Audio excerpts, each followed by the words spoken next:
চলে এলাম আরেকটি নতুন ক্লাস নিয়ে। আজকে কোষে দেখি 2.2-এর সেকেন্ড পার্ট 3, 4, 5, 6, 7 নম্বর অঙ্ক কিন্তু তোমাদের আজকে পুরোপুরি শেষ করা হবে।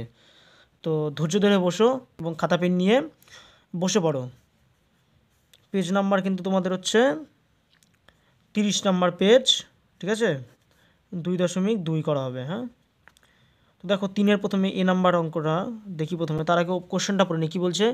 নিচের অনুপাতগুলি মিশ্র অনুপাত নির্ণয় করি এবং মিশ্র অনুপাতটি গুরু অনুপাত না লঘু অনুপাত তা না সাম্যানুপাত তা লিখি। দেখো গুরু অনুপাত, লঘু অনুপাত, সাম্যানুপাত তোমাদের কিন্তু পুরোপুরি বুঝে দেওয়া হয়েছে। তোমরা যদি ভিডিওটা না দেখে থাকো ডিসক্রিপশনে লিঙ্ক দেওয়া থাকবে এবং আই বাটনে কিন্তু সেটাও কিন্তু প্রোভাইড করা হবে। তো ক্লাসটা কিন্তু অবশ্যই চেক আউট করে নিও। তো দেখো 3-এর এ নাম্বারটা কী বলছে? প্রথমে মিশ্র অনুপাত নির্ণয় করতে বলছে। সরাসরি আমরা তাহলে মিশ্র করি। মিশ্র করার নিয়ম, প্রথম পদগুলোর গুণ। প্রথম পদ আছে 8, পরের অনুপাতে প্রথম পদ আছে 3, তারপরের অনুপাতে প্রথম পদ আছে 26:2। এই অনুপাতে দেখো 6, 6 আর কত 13, তাই তো? তাহলে 6 গুণন 6 গুণন 13। এবার তাহলে দেখো আমরা কাটাকাটি করবো। 13কে দিয়ে 26 কাটাকাটি যাচ্ছে, 13 2 26। আর এখানে দেখো 3 দিয়ে 6কে কাটবো, ঠিক আছে? আর তাহলে এইটুকু টাকা করি। তাহলে 8 গুণন 3কে দিয়ে আমরা 6কে কাটবো, তাহলে কত হবে? 3 অক্ষে 3 আর 13কে দিয়ে আমরা 26কে কাটছি, তাহলে 13 2 26:2। একটা 6 থাকছে আমার, এই 3কে দিয়ে এই 6কে কাটলাম, তার কথা হবে আমার 2। আর এই 13কে দিয়ে এই না কেটে দিই, এখানটায় 3কে দিয়ে 6 কাটলাম, তাহলে কথা হবে 2। 13কে দিয়ে 26 কাটলাম, তাহলে আমার এখানে থাকছে 2, ঠিক আছে? আর এখানে তাহলে থাকছে কত? 1। 13 জায়গায় তার কত থাকছে? 1 থাকছে। এবার দেখো এই 2 আর এই 2 কেটে গেল। এবার এই 8 আর এই 6কে যদি আমরা কাটাকাটি করি কত হবে? 4 2 8, 3 2 6। তাহলে আমার উত্তর কত হচ্ছে? 4:3। এবার দেখো 4:3 তাহলে একটা কী অনুপাত সেটা আমাকে লিখতে হবে। তো এটা একটা গুরু অনুপাত। কেন? কারণ হচ্ছে প্রথম পদটা কী আছে? বড়। পূর্বপদ যদি বড় হয় উত্তর পদের থেকে, সেটা কিন্তু আমার হচ্ছে গুরু অনুপাত। দেখো 3-এর থেকে 4 বড়, প্রথম সংখ্যা যেহেতু বড়, তাহলে আমার কী হবে? এটি গুরু অনুপাত। এটি গুরু অনুপাত,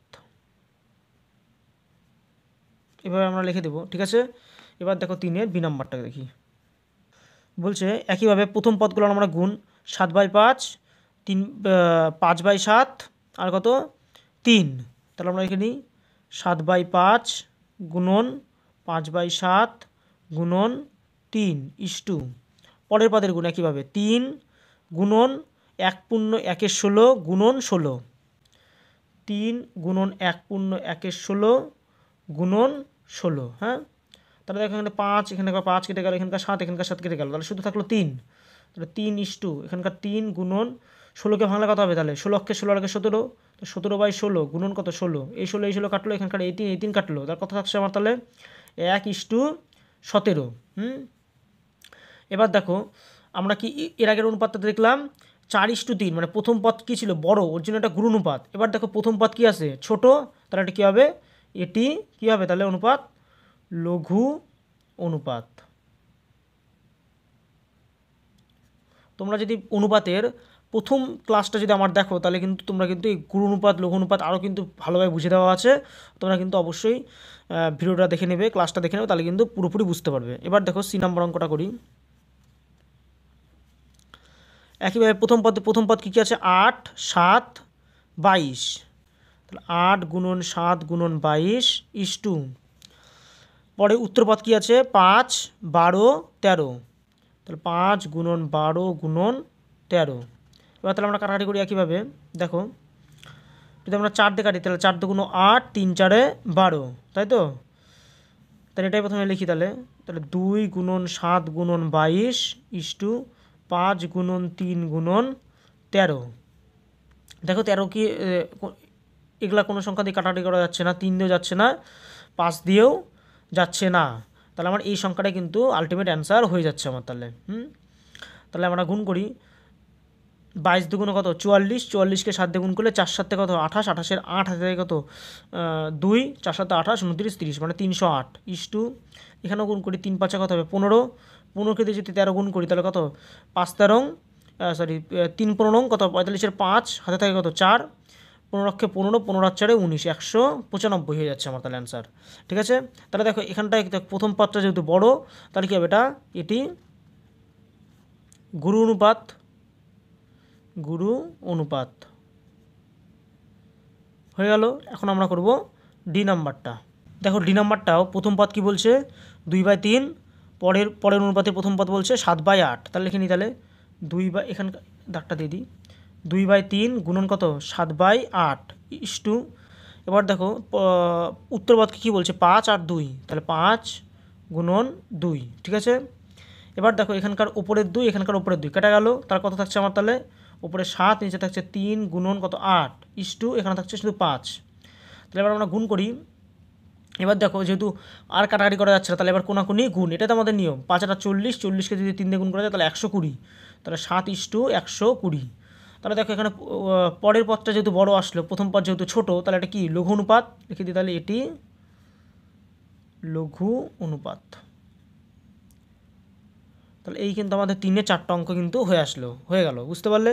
এবার করবো আমরা 4 নম্বর অঙ্কটা। দেখো এবার 4 নম্বর অঙ্কতে কী বলছে, রিতা 100টির অঙ্কের মধ্যে 60টি সঠিক করেছে, বিনয় ওই অঙ্কের 80টির মধ্যে 50টি সঠিক করেছে, অনুপাতে প্রকাশ করে দেখি কে বেশি অঙ্ক ঠিক করেছে। তাহলে রিতা 100টির মধ্যে 60টি করছে, তাহলে আমরা ওটা অনুপাতে ভগ্নাংশে প্রথমে নিয়ে আসি। তাহলে রিতা অঙ্ক করেছে, শুধু লিখি অঙ্ক করেছে, কি বলছে অঙ্ক সঠিক করেছে না, শব্দটা লিখি তাহলে ভালো হবে। সঠিক করেছে তার কত 100টার মধ্যে 60টা সঠিক করেছে, তাহলে 0 0 কাটলাম, 2 দিয়ে কাটলে কত হবে 3 2 6, 5 2 10, তাহলে 3/5 অংশ।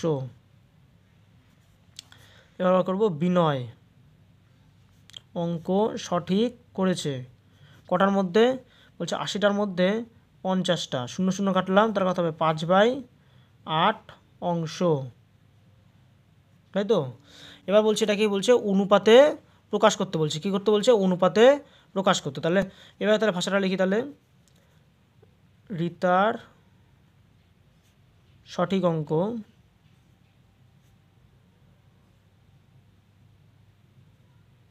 ইস্টু বিনয়ের সঠিক অঙ্ক।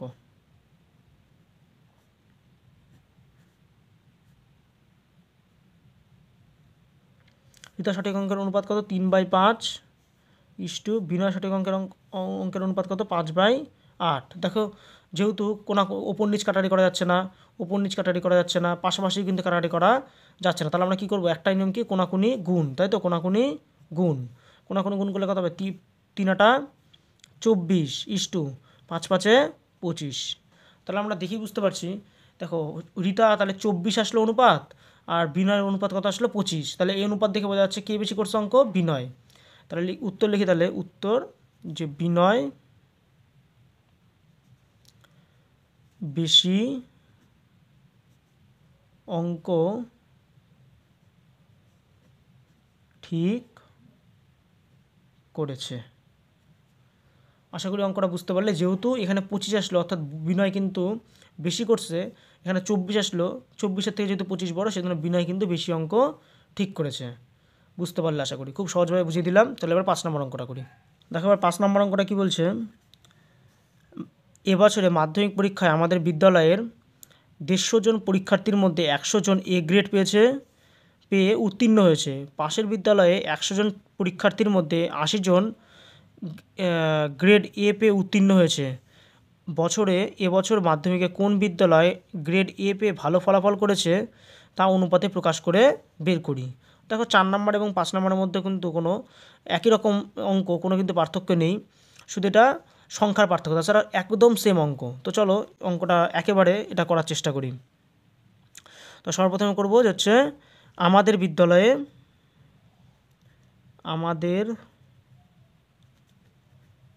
বিদ্যালয়ে এ গ্রেড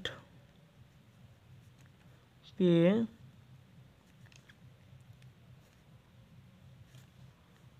উত্তীর্ণ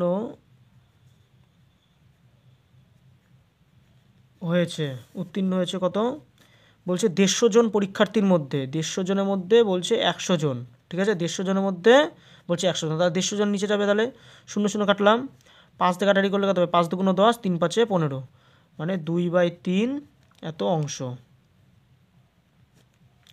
এবার পাশের বিদ্যালয়,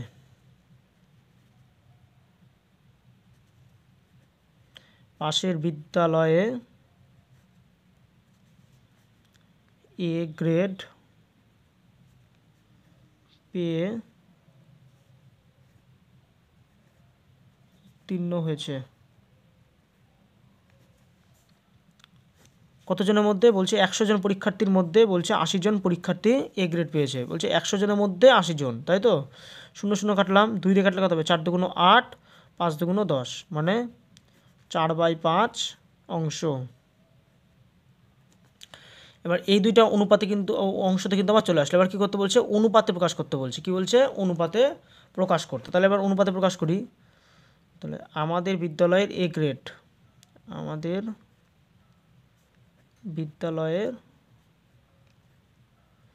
এ গ্রেড ইস্টু পাশের বিদ্যালয়ের এ গ্রেড। ঠিক আছে? দেখো আমাদের বিদ্যালয়ের এ গ্রেডের উত্তীর্ণের অংশ কত? 2/3 ইস্টু পাশের বিদ্যালয়ের এ গ্রেড কত? 4/5। দেখো এখানে পাশাপাশি কিন্তু ওপর নিচ প্রথমে কাটাকাটি করা যাচ্ছে না, এখানে ওপর নিচ কাটাকাটি করা যাচ্ছে না, কিন্তু দেখো পাশাপাশি কিন্তু কাটাকাটি করা যায়, তোমরা কিন্তু শিখেছো। তাহলে 2 দুগুণ 4 হয়ে গেল। তাহলে আমার এখানে থাকছে কত? তাহলে 1/3 ইস্টু 2/5। এবার কী করবো? আমাদের কাজ কোনাকুনি গুণ করে দেওয়া। তাহলে 5 অক্ষে 5 ইস্টু 3 দুগুণে 6। তাহলে দেখো যেহেতু এখানটায় 5-এর থেকে কিন্তু যেহেতু 6 বড়, সেখানে আমরা তাহলে কী জানলাম? যে পাশের বিদ্যালয়ে এ গ্রেড কিন্তু বেশি পেয়েছে। তাহলে উত্তর যে পাশের বিদ্যালয়ে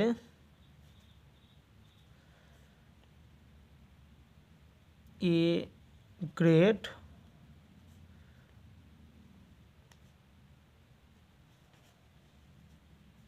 বেশি, মানে বলছে এবছর মাধ্যমিকে কোন বিদ্যালয়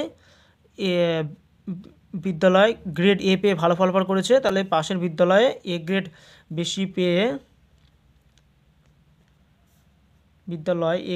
পেয়ে ভালো ফল করেছে। বুঝতে পারলে? এবার করবো আমরা 6 নম্বর অঙ্কটা। দেখো 6 নম্বর অঙ্কটা কী বলছে? দুটি বাড়ির দামের অনুপাত 4:3, দ্বিতীয়টির দাম 4,20,000 টাকা, প্রথম বাড়িটির দাম কত? দেখো একবারে সিম্পল অঙ্ক, একবার বলেছে এটা। বলছে দুটা বাড়ির দামের অনুপাত, তাহলে প্রথম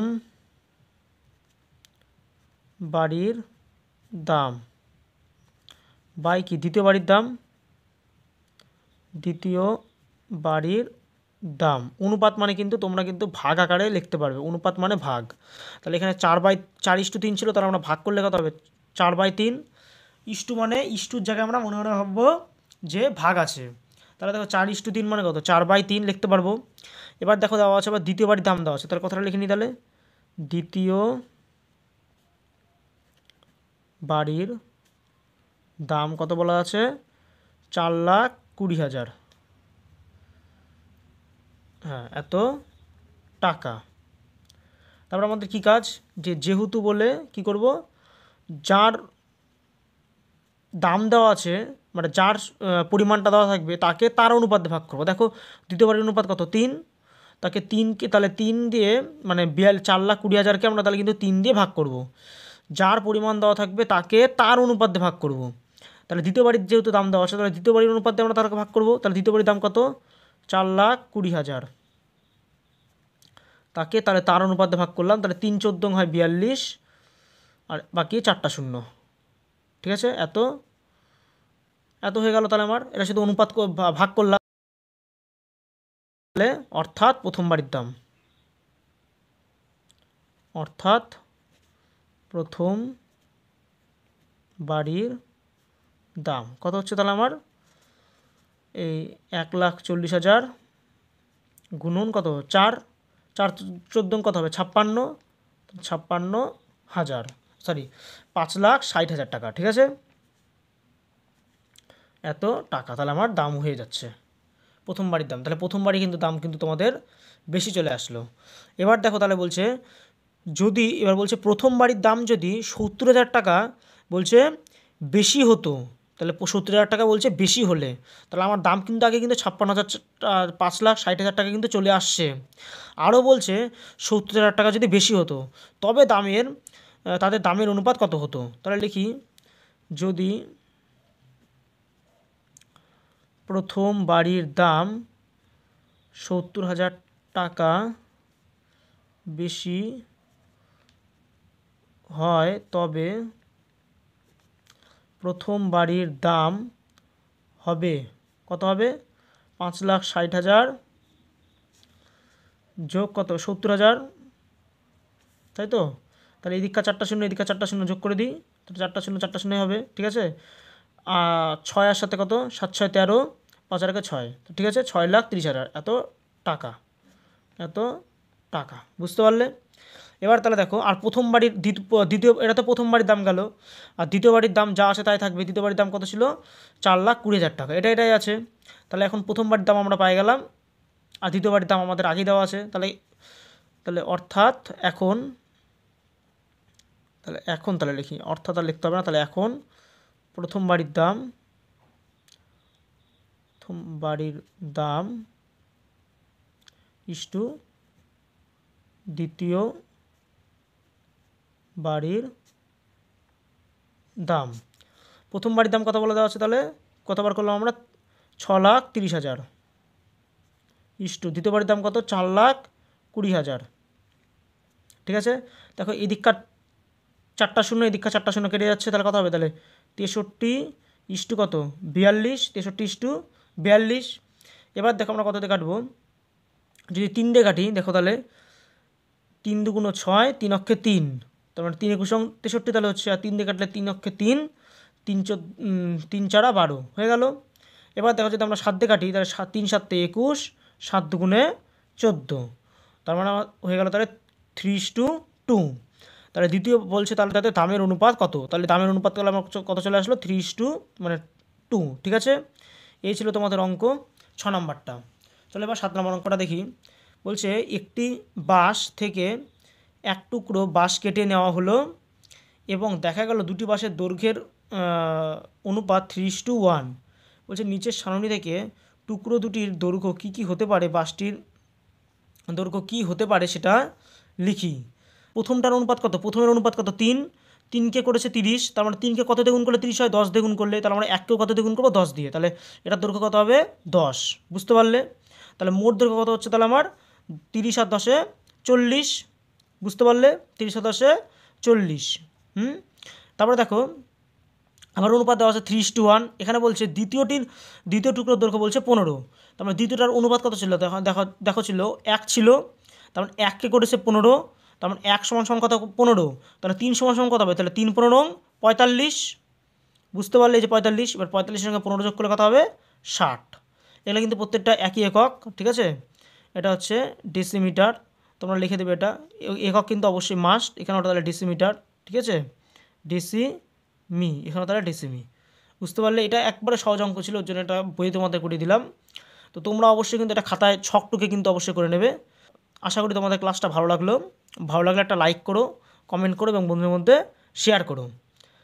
আজকের মতো এটুকুই, গুড বাই।